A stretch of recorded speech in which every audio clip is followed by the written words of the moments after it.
prophecy, millennial generation, trends in society,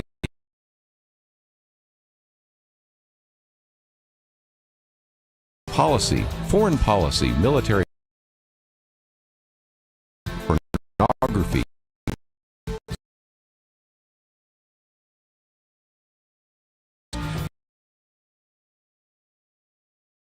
so don't go anywhere.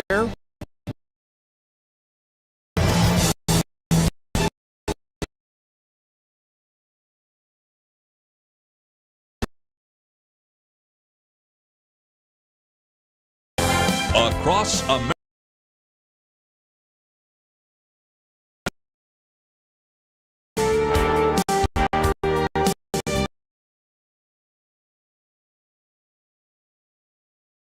Kirby Anderson. This is our going to spend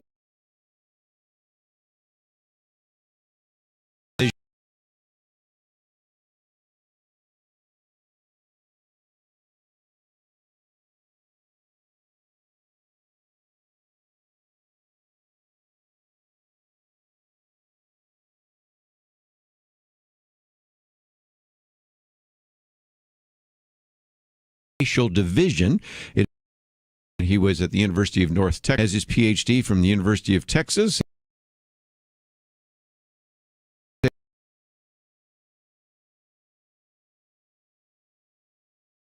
Christianity in Red and Blue America, hostile environment, understanding and responding to anti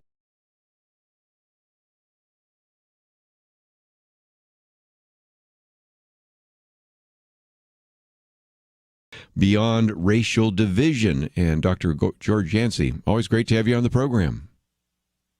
Thanks for having me, Kirby.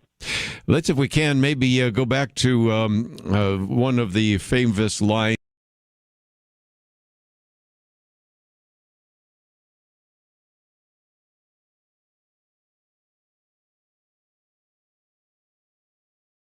And you see one path, and that doesn't look real good. You see a second path, that doesn't look, which maybe has been overgrown. This book, and that is provide a third path. Yeah.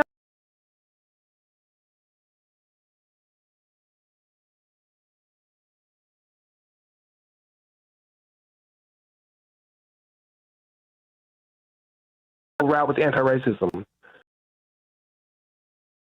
I think there's a better way, a better approach, analogy, because I think that's what people feel in our society today. What can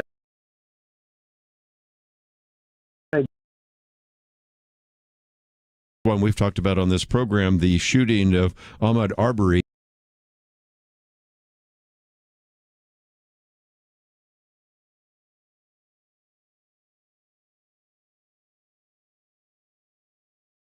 Of all, you like to go cycling yourself, and also it just illustrates again that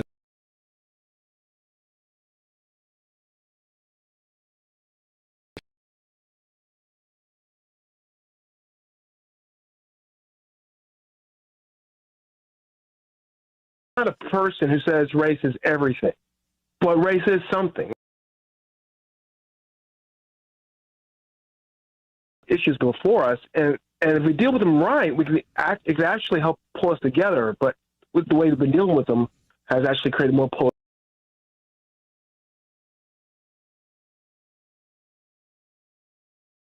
Other book as well, that there are different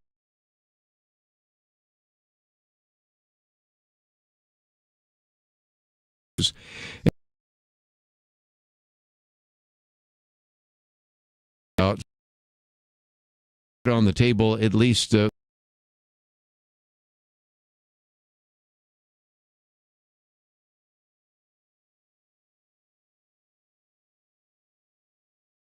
a Christian, which I think helps a lot in this discussion. But what are the, if you will, even the bad models that we've had? That's what I'm really focusing on.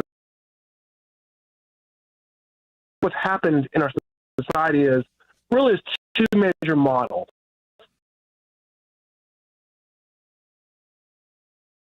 The race is to ignore race. If we treat everyone the same,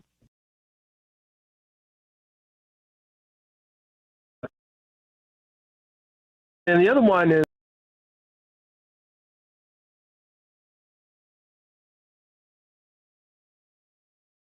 how to be an anti-racist, and it's a very proactive approach towards dealing with race.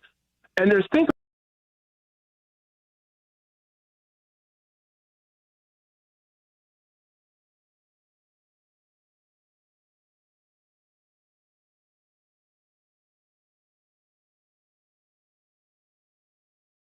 in an ungodly, unchristian manner. And that's why I think my third model is a way of regaining a referred to as the mutual account.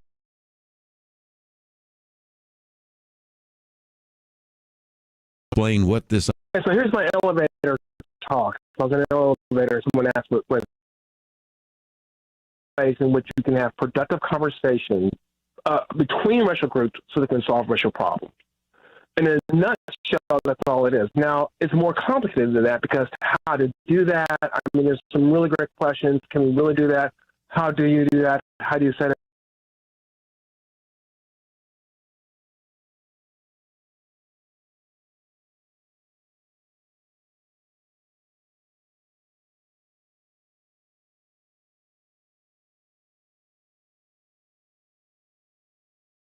To force people to be anti-racist as some of the anti-racist advocates. And I say neither one is helpful or productive. And it's not just me. We have to have better conversation. And we have to let down our guard a little bit.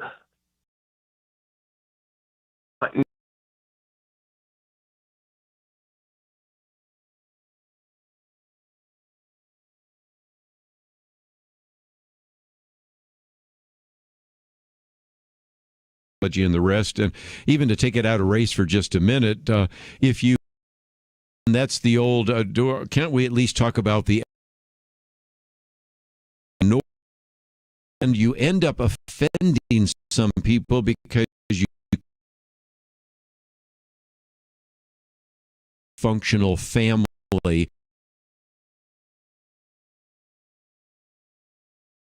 So the so-called colorblind model is always needs to be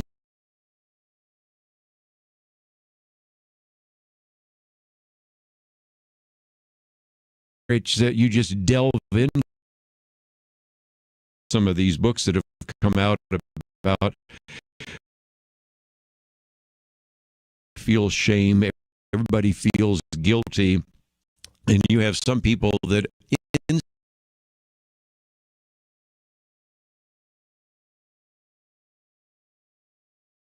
racial discussion, I think Dr. George Yancey two extremes usually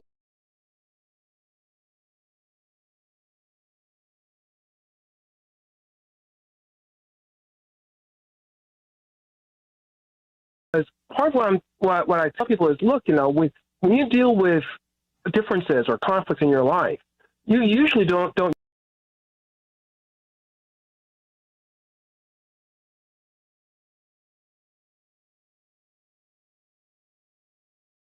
usually do that.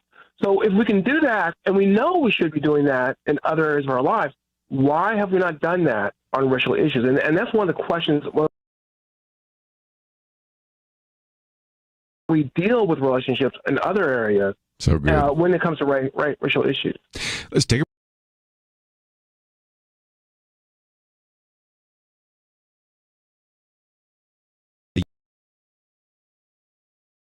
accountability model. There's a number of steps you might want to know.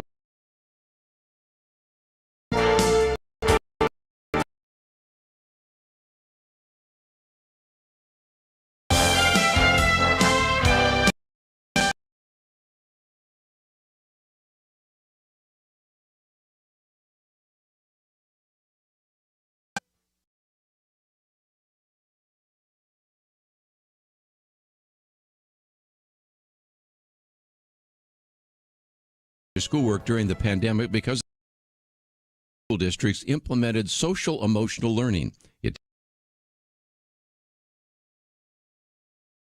radical ideologies in the classroom. Many parents have embraced a fight against critical race theory and other radical programs, but it isn't as easy to. A review of social emotional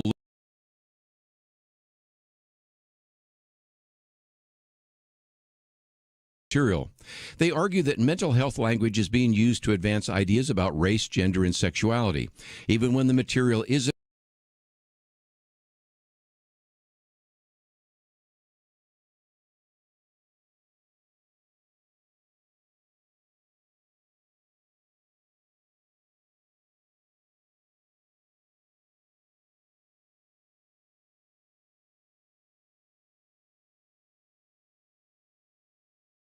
concerned after her son started complaining about the quizzes for her son and daughter. A teacher in another school district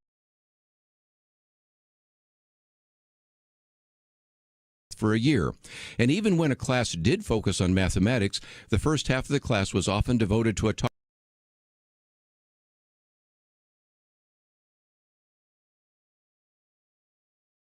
as well as pay attention to the subjects they aren't learning. I'm Kirby Anderson.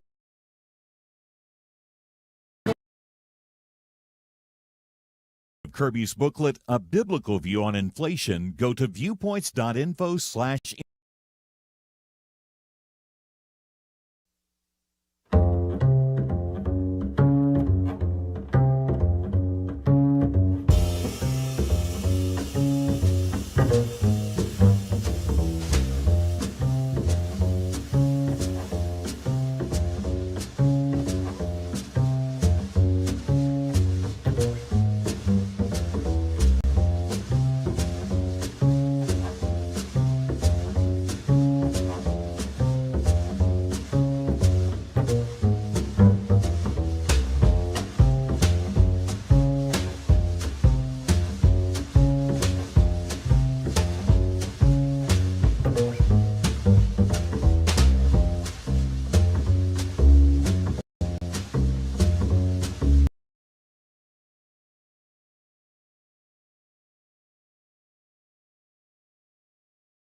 You're listening to For Truth. Continue. And I might just commend you also his previous book, Beyond Racial Gridlock. But one of the things that Darrell bought division move ahead while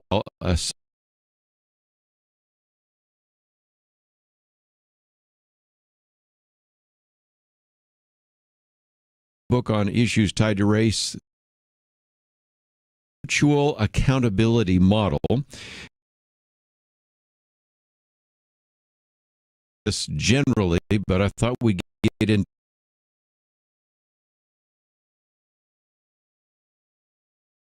of mutual accountability, even the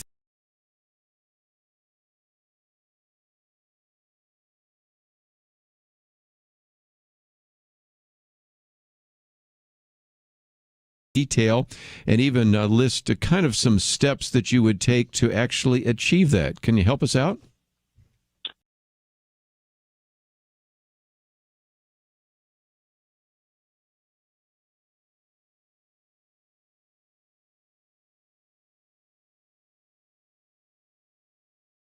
Imagine that you're trying or a friend. What you want to do is you want to listen to where they're coming from, have them listen where you're coming from, and then find something that works. What you want to do, and that's I think what we ideally want to do when it comes to racial issues. Let's say a racial incident comes up at a school setting. Let's on CRT and stuff, which was not an issue when I was writing the book, so I have nothing on CRT in the book. Yes. So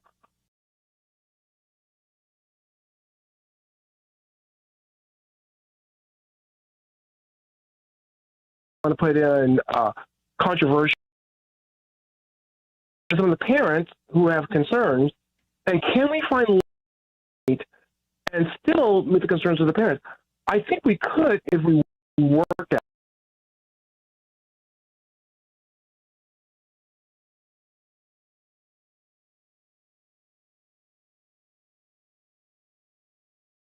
I have to try to figure out how can I make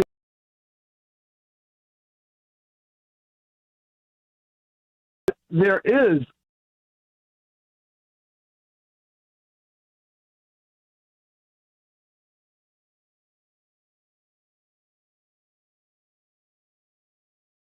as some other examples, such as maybe the 1619 project. So they'll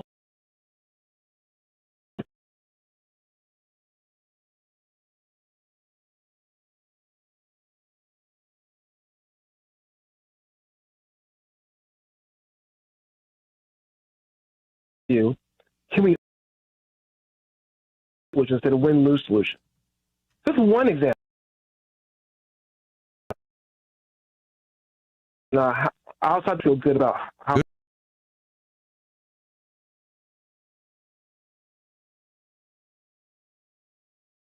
good one that when you co-op over 50 interviewed quite a few. So the bottom line is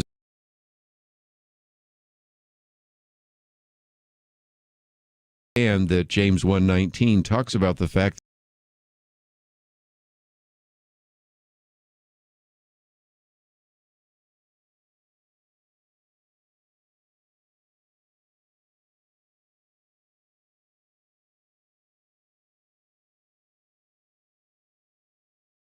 illustrate that, as a researcher, that's what I'm trained to do that.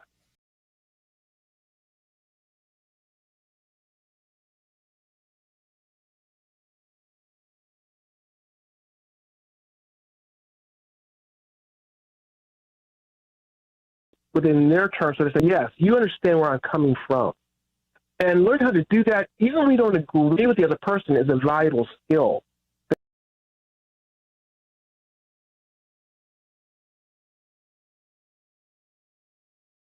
this idea of active listening, and you kind of suggest a 5-point issue there. Number one, define the racial problem. Number two, identify what we have in common. Number three, recognize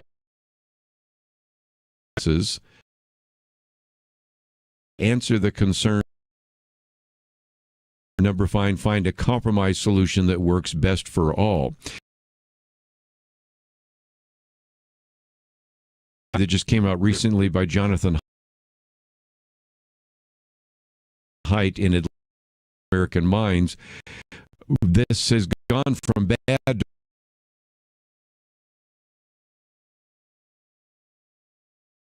people to sit down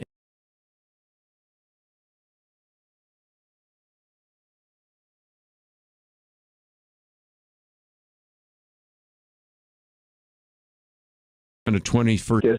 Can we actually do that in this polarized society?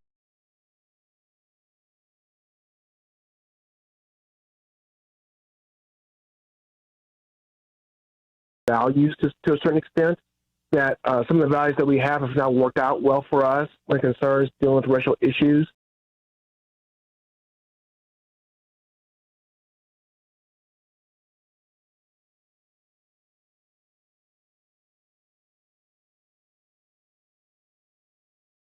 It's a hard one to change.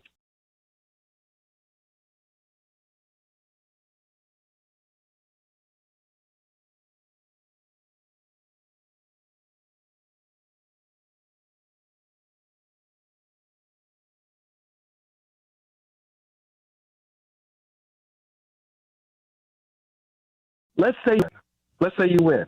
You've now created a whole class of people who are dedicated to making sure whatever you want to implement is going to fail.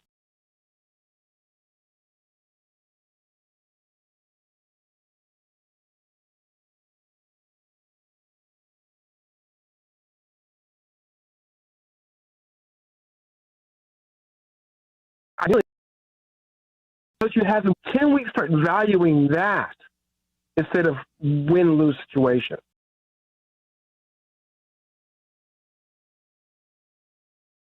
If we can, then we have a chance of doing this. So part of this.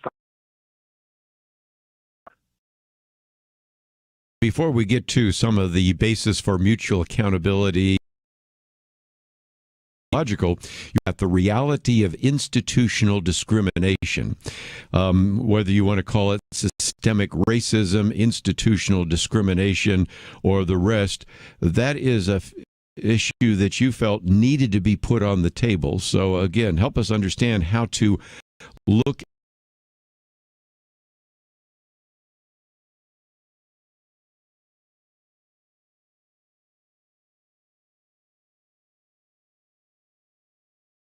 Sure. So if you are a person of color, you understand the effects. You may not understand all the nuances, but you understand the effects of it.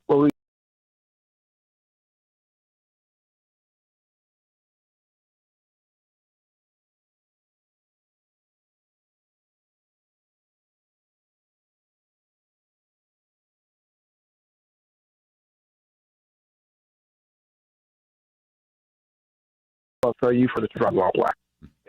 It's that African Americans feel that they're pulled over more simply because they're African American. Sure. And research validates that. Research shows being equal. They're also more likely to be arrested, more likely to be convicted. This is one example. There's audit studies showing that if you're black or Latino and you apply for a job, you're less likely to be called back for an interview, all other things being equal.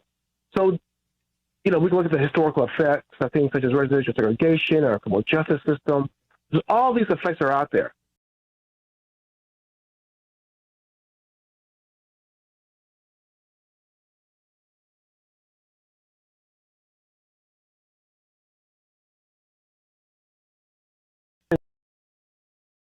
Okay. Two, the things that the overt to be on any longer. So that's been eliminated. Right. Given those history, people think, but we obviously can go too far trying to correct it and create new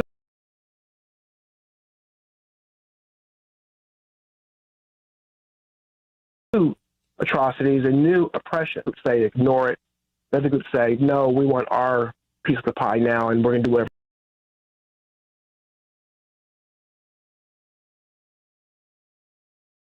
we can to get it. Very good. Okay, let's take a break. Of course, they're giving a critique on it as when you why anti-racism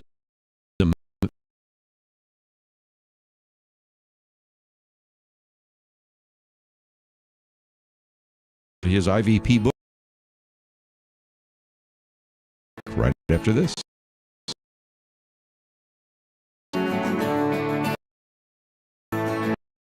We live in a digital generation. Point of View is reaching this often overly plugged-in generation with truth. You can keep up with us 24 hours a day using your phone, your tablet. Search for the Point of View Radio Talk Show on Facebook, where you can keep up with today's issues, learn about current and upcoming guests. Also, follow us on at Point of View Radio Talk Show. Learn, interact.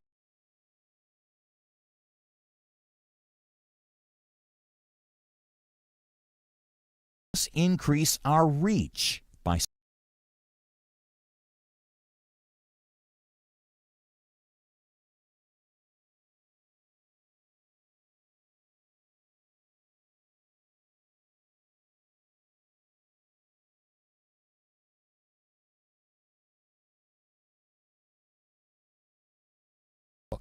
at Point of View RTS on Twitter, and subscribe to the Point of View Radio Talk Show channel on YouTube. Learn, interact, share. The Point of View after this.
The opinions expressed on Point of View do not necessarily reflect the views of the management or staff of this station. And now,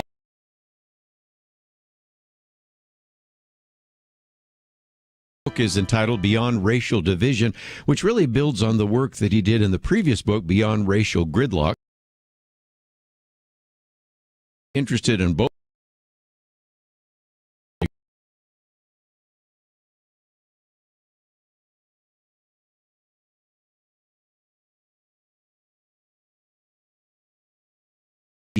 .com. You don't even have to know how to spell that because we have the link there. Previous books that he has written.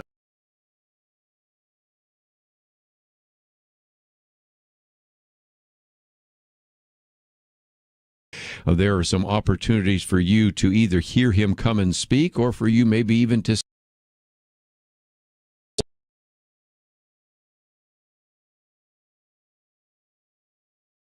mutual accountability model makes some sense.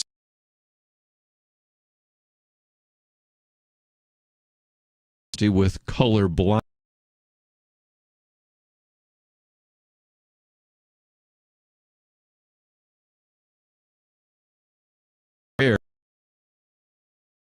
Obsess about this and use the idea of anti-racism. What are some of the problems? Right. So the way I tried to define it was I read the popular book on anti-racism.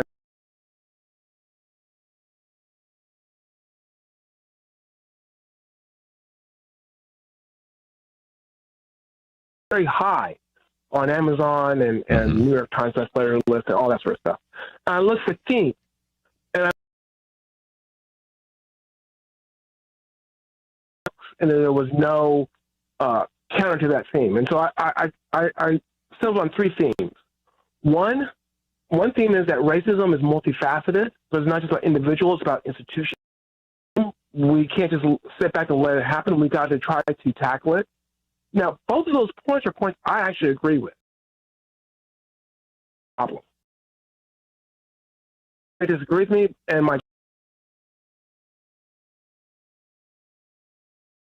tells them to do. Mm-hmm. Now, the way that this manifests itself differs.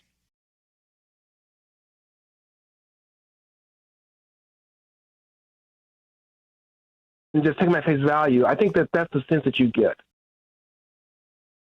Well, here's what you're supposed to do. You know, give money or deny your racial identity. Now, that's the problem that I think is in anti-racism, that instead of recognizing that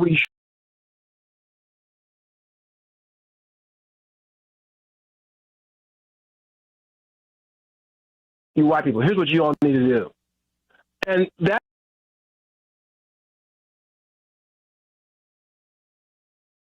showing that the techniques espoused by anti-racism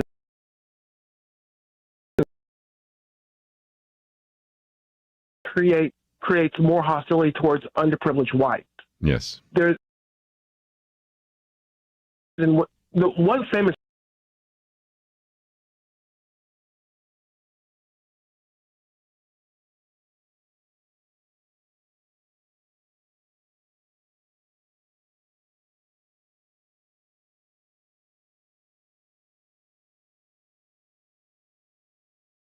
grievance committees does not work. You get less people of color. They found that creating jobs tasks to force managers to use that does not work. You get less people of color. It's only when you bring in those white managers and say, hey, help us solve this problem, you get more people of color later on. In other words, you don't tell white people, here's what you got to do. You work with white people to find better. This whole section in Chapter 4 takes on some of those, because some of our listeners might be in a company, corporation, business where they let's require everybody to read Ibram X. Kendi or as a result.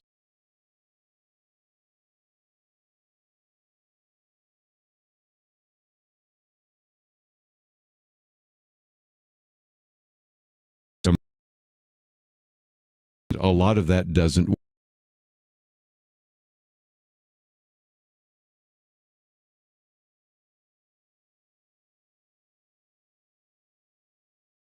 these anti-racist beliefs. So there's even about some of those issues. But I think you've now done a pretty good job of talking about some of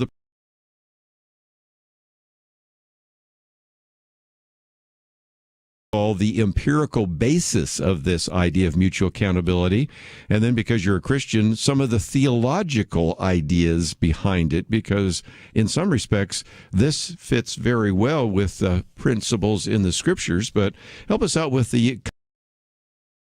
Okay, so empirically, what we don't have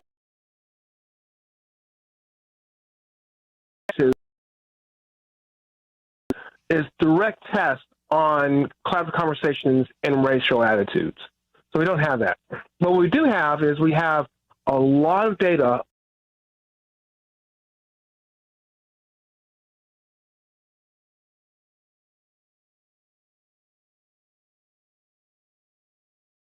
in therapeutic relationships and in educational settings, and some of the benefits of it in that sort of sense. We also have data on look at their own group interests, and so we have to be aware of that. We need something that helps us to get beyond that.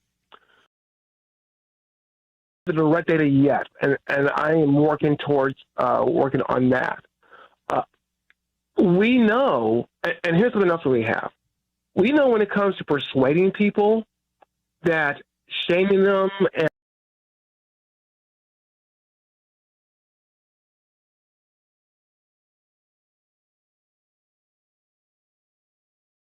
you develop rapport with them. You acknowledge, you find common ground. These are the things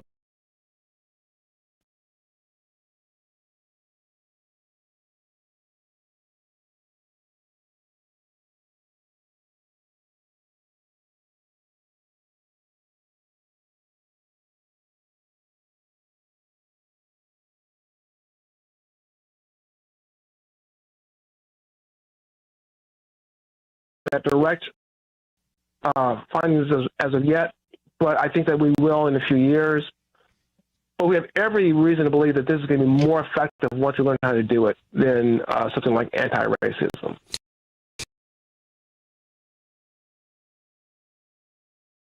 Quoting somebody who's criticizing...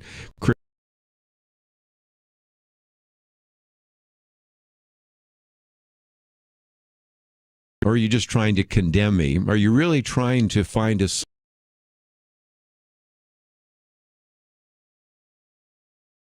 idea? But because you're a Christian and because you have written so accountability, and that takes us almost immediately to what the Bible says about race. Phrase it.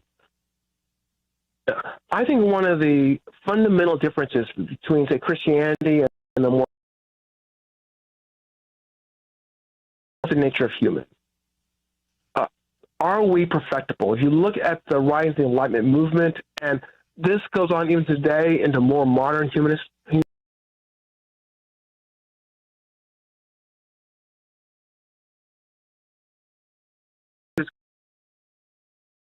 sort of culture. And we will create more of a utopia. You can see this in Marxian writings, right? That Marx talks about you change the economic system, we're going to create the communism. And it wasn't just going to be about economics, it's going to create all these benefits, all these.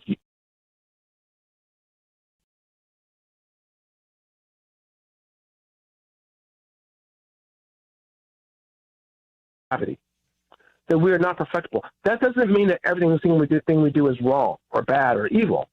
It means that we are flawed, and this is really central to our faith. Because of our flaws,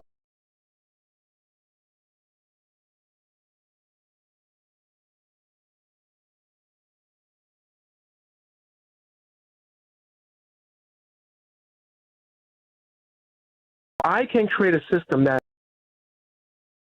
it is. They don't need to shut me out, but I don't need to shut them out. Well said.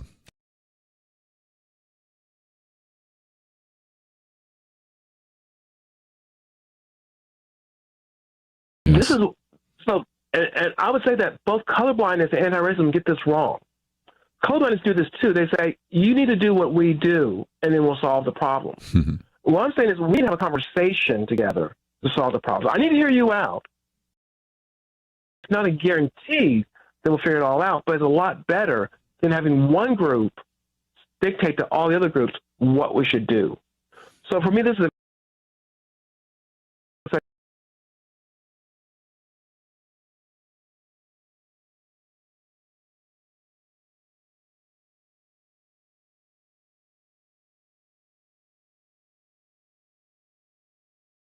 with George Yancey right after this.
Now, back to few more minutes as we talk about the book. And it is a book of about 200 pages published by InterVarsity. Just a couple of months ago, we have information about George Yancey. Obviously, the differences between a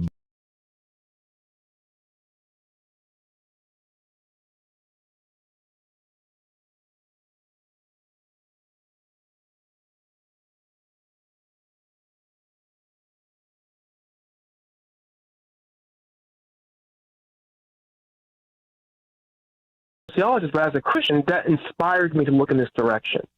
What inspired me was I did not believe the sort of that humans are perfectible, and you can see it everywhere. You can see it. Well, if we get enough education, we can get rid of racism, and as well as sexism and all the other isms. You know, if we can educate people correctly, if we can create a better environment. And I'm not saying we don't do those things.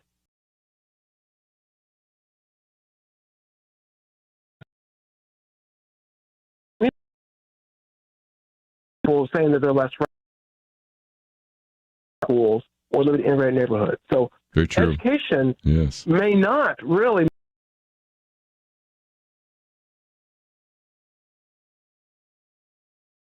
make you a better person, may make you better able to hide your sin. And again, I make a distinction. We have a lot of individuals that have academic abilities, but in First or Romans 1, I should say, basically, the idea of professing to be wise that became fools. I mean, there are a lot of people that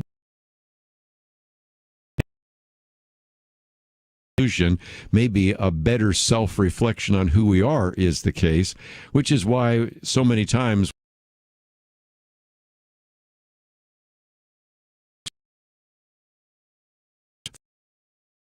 oftentimes can address those issues better. Sinners saved by grace maybe leads to a little bit more humility and a little more opportunity to listen to others.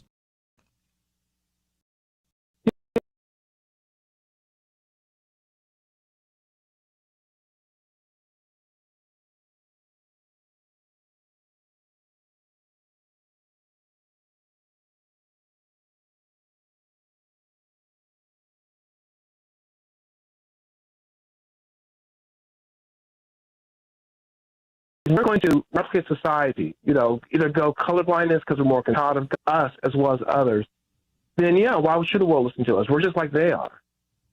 Good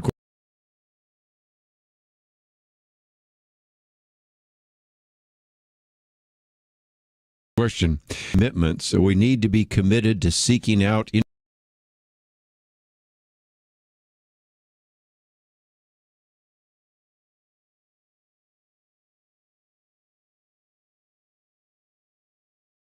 our own arrogance. We need to be committed to compromise when necessary.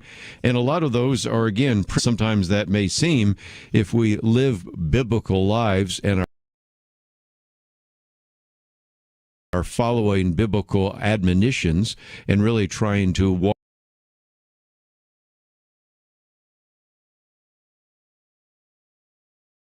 probably going to spawn out of and even develop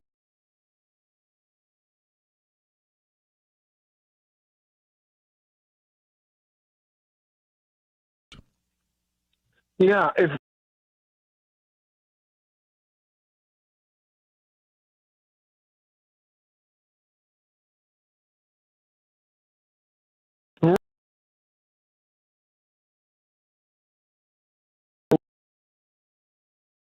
we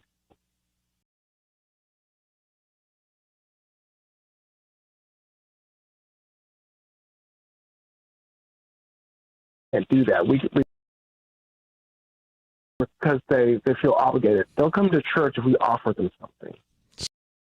This idea of developing a larger moment and move on that obviously any individual can read and obtain and really benefit from. But the way you've put it together, I think this could be something that you could take through a small group of individuals, maybe even through a church, because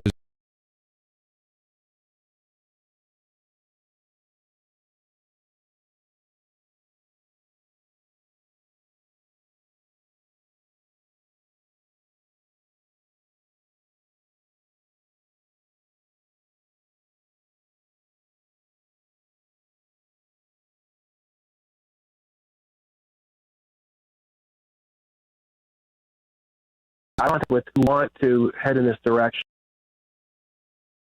Trying to help. I don't know everything that needs as we kind of blindly wander forward to figuring out some better and new paths for dealing with our racial problems in our society.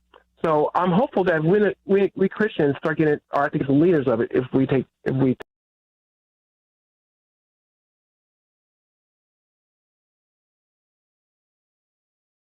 that. let's just, before you go, talk about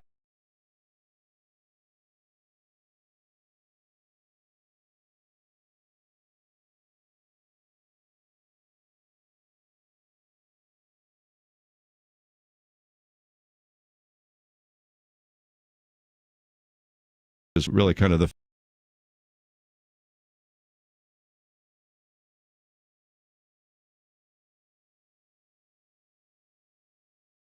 people can find out a little bit more about some of your upcoming events. Say, this is something we'd like to maybe develop community. This might be a conference. You're working on that, and I have been, and I will in the future. And I hope to also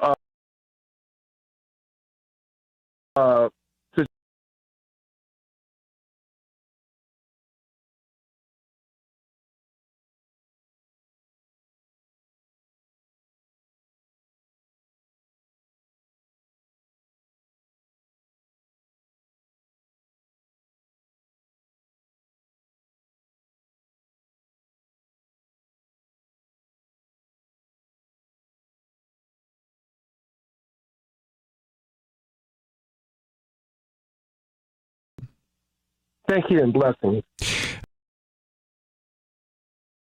Again, he is there. Might look him up, and some of you might want to have him come and speak.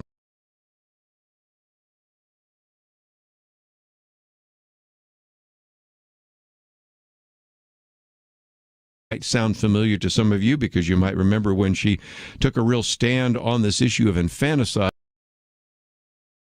at Christ Hospital in Illinois, but now is working.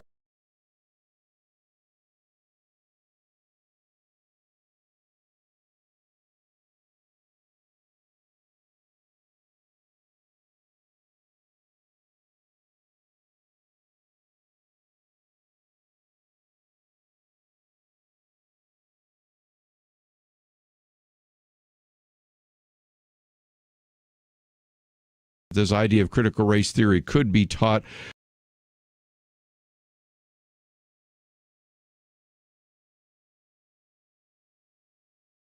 and then contact your two United Democracy Act, and so that is available for you as an action item. My Viewpoints commentary today about social. This is a way in which we're starting to find that sometimes critical race theory and other ideas are being snuck into the universities, into the high schools, even into the middle. Ideas about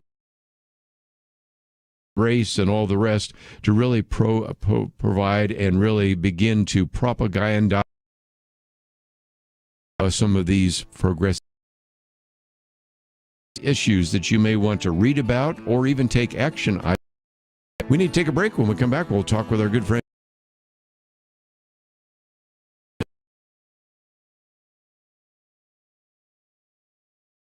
About important issues seems to be harder and harder.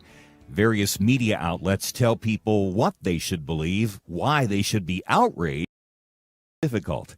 Whether it's the gospel, tax issues, social policy, or just about anything else, you need to have solid information and clear thinking to address the hard issues. You need God's truth applied. And that's what you get in less than 2 minutes with Point of View's Viewpoints Commentary, a daily resource to help you be informed and think through the things we need to be talking about. It is free and will arrive in your inbox each day when you visit pointofview.net/signup. Sometimes we should say something, but we're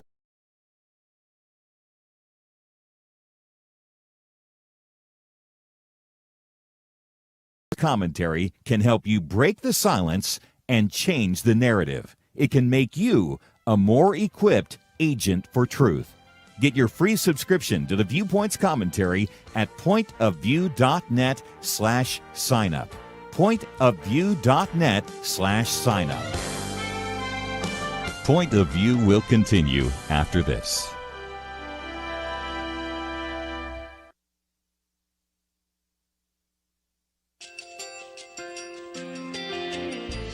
I just want to thank you so much for all the wonderful programming you have. You're just absolutely fantastic. I recently started listening to Point of View, and I really found it interesting because of the different subjects you cover. Thank you for that. I really appreciate everything that you do in keeping us informed. Thank you, Kirby, for everything that you have been doing. I appreciate all the work that you're doing, advocating for the Word of God. Thank you so much. Point of View, I think, is absolutely necessary because it's a Christian perspective, a biblical worldview perspective, and receive very current, up-to-date information about what is really going on, week to week in our culture, which is changing so rapidly, and yet it's morally sliding backwards. Yeah, I'm just, first of all, I thank you guys. Y'all's program is wonderful, and enjoy it every day. I learn so much every time I listen to it. Point of View Radio Talk Show.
tough issues and provide a biblical perspective.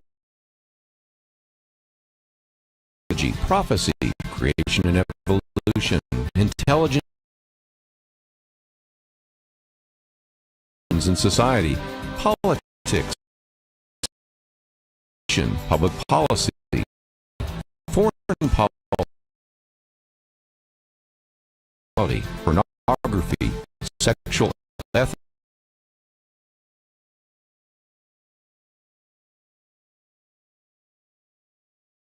your family or your freedom.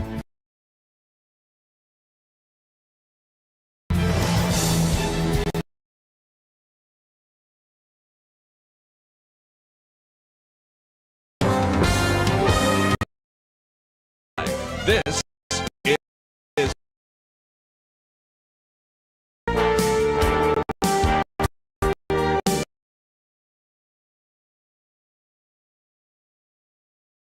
Kirby Anderson. To pro-life issues, abortion, even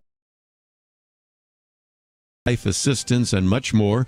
Then we'll get back into some of the. There is a movement there in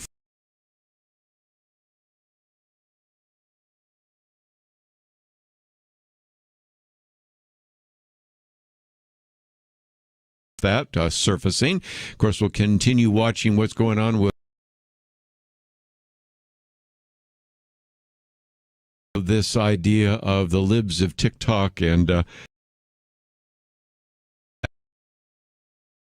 Gary Bauer on with us for a little while. We'll talk about some things.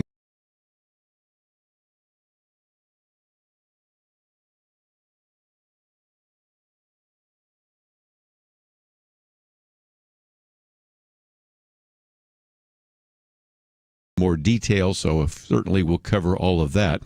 But I want to bring to the microphone now somebody I just mentioned last hour, Jill Stanek.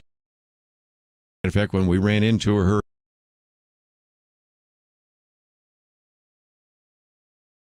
was a national figure. This goes back when she was a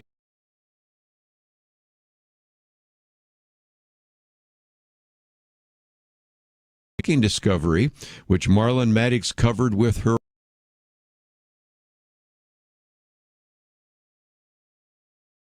live. As we've said before, that almost any argument for abortion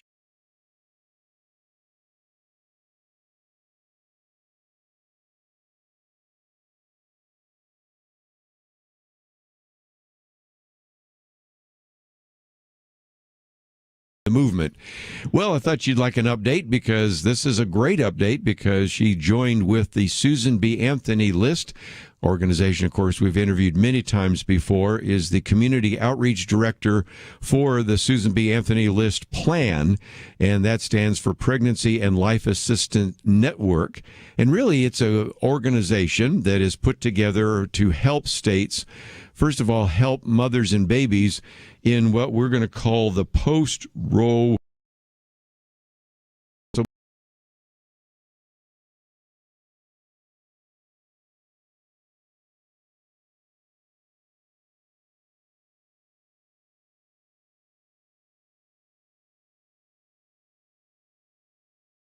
phone. Jill Stanek, thank you for being with us.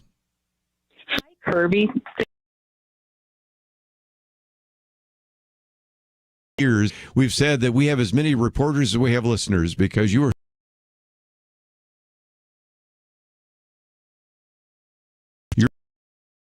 well, and helping us understand that your argument for abortion can sometimes lead to an argument for infanticide, and to this very day, born alive because of a botched abortion, we would obviously go and save it. And so we don't need this Born Alive Infant Protection Act. And of course, you are the one to illustrate.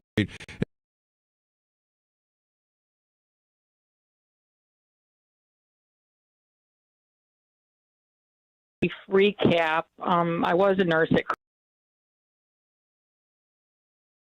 not just in late-term abortions, but that the method of abortion that the hospital used, called induced labor abortion, sometimes resulted in babies being aborted alive And if they were aborted alive, they were allowed to die in our soiled utility room without any medical intervention.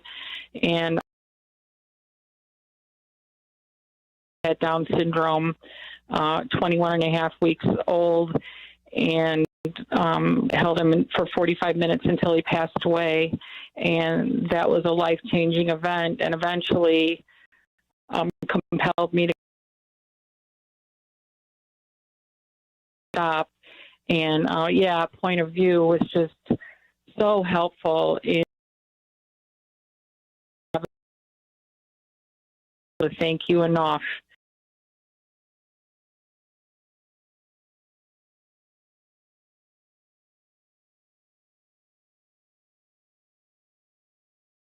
Of the worst that's going. Don't want to overplay this, but the possibility that some people erroneously think that'll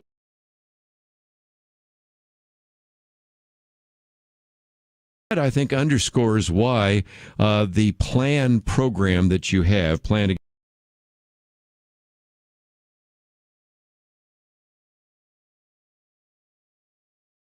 goals, you have people about what this sort of post-Roe America would be like. So tell us more if you might.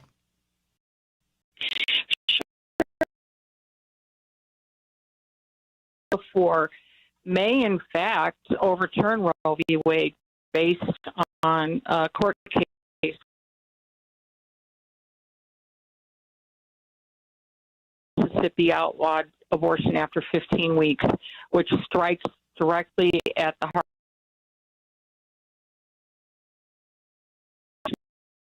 a 6-3 majority in the court. And if Roe v. Wade is overturned, you're right, Kirby, that doesn't mean that abortion will be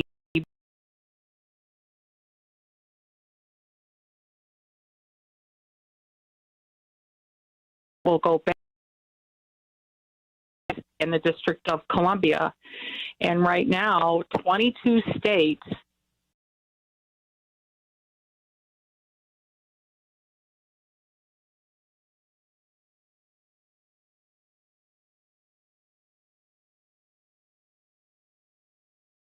ban almost all abortion. In the very short term, not have legal abortion in their state. And Susan B. Anthony List, our leaders, recognized that this was a possibility when President Trump began nominating pro-life Supreme Court judges. And as you said, it stands for Her Pregnancy and Life Assistance Network. And we're going into these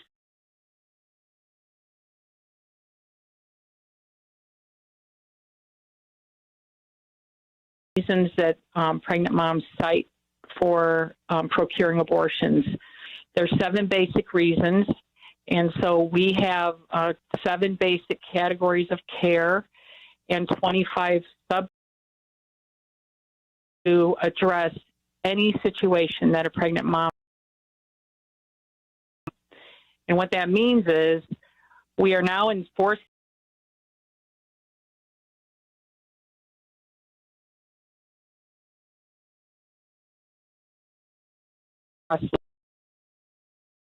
'24 being in all 30 states. And what we do is we go into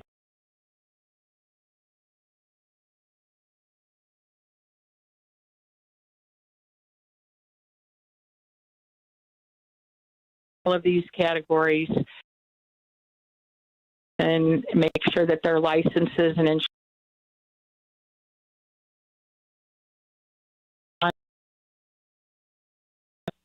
If a pastor gets a pregnant 15-year-old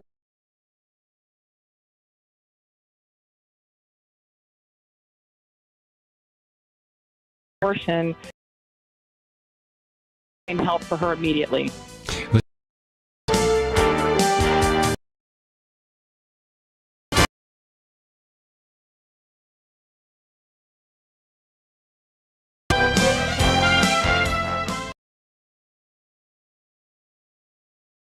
Kirby Anderson. Students fell behind in their schoolwork during the pandemic because of the limitations of online learning. But instead of working to remediate students, some school districts implemented social emotional learning. It did not.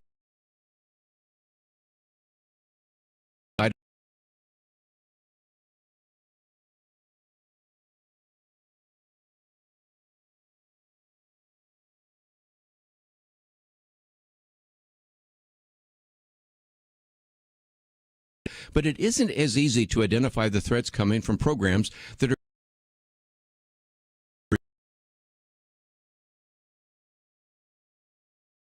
confirm the concerns of parents who provided the material.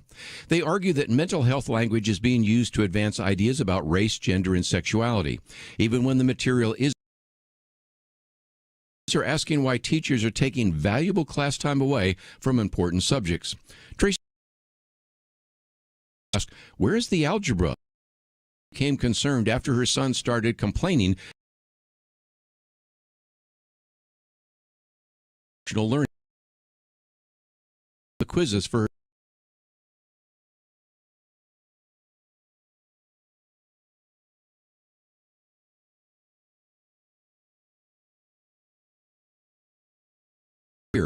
And even when a class did focus on mathematics, the first half of the class was often devoted to a talk about Black Lives Matter.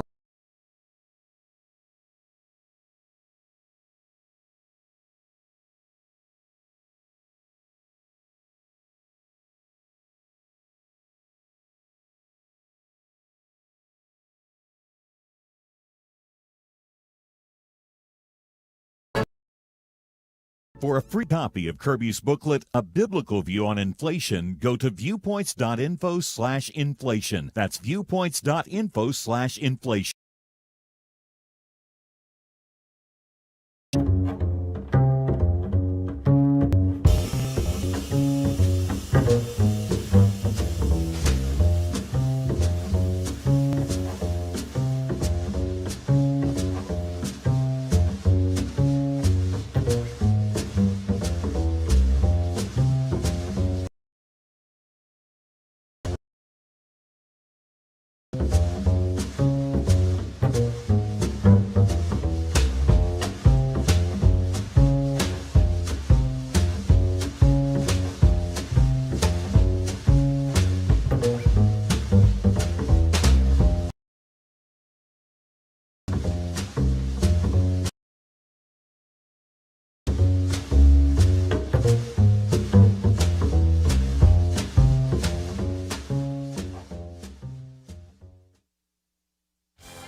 For truth.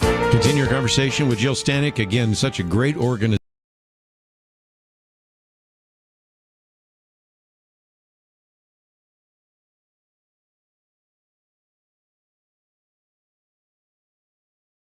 Community Outreach Director, well-being, financial assistance, worker education, material or legal support.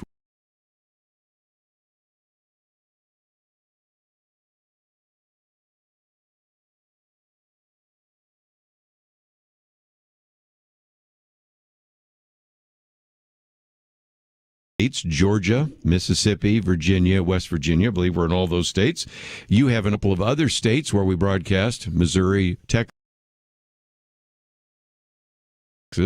are where, for those of you in other, make a connection with her plan. Need to be prepared for. I've said before that even before Roe versus Wade, we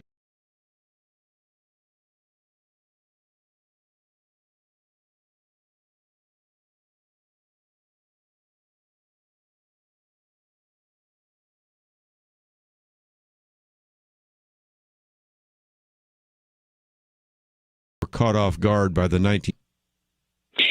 We do, and to recap, and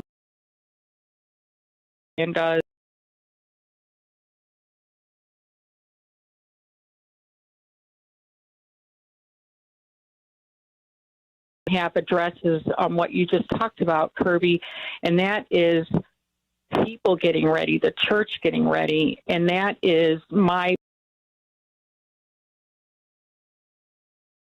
pastor. I love pastors. I love my church, and just aren't doing enough on the pro-life issue in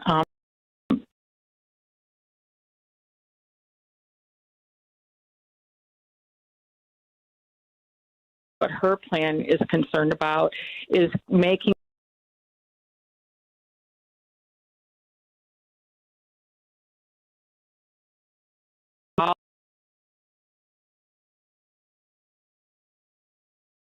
launching their own. Do go to herplan.org. You can find them.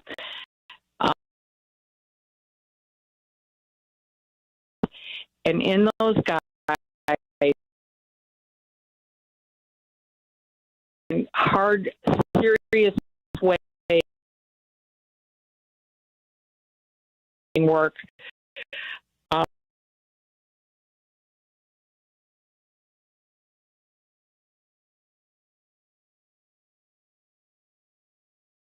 We offer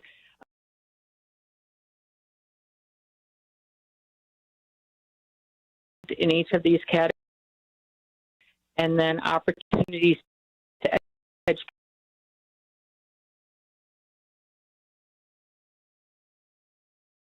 The most basic of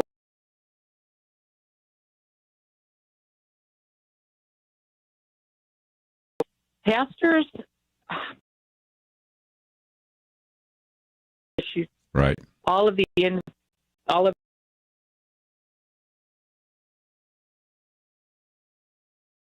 on pro-life issues.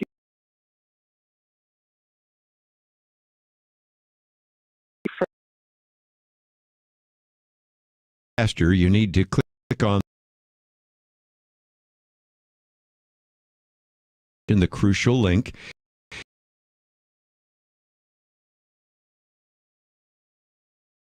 Idea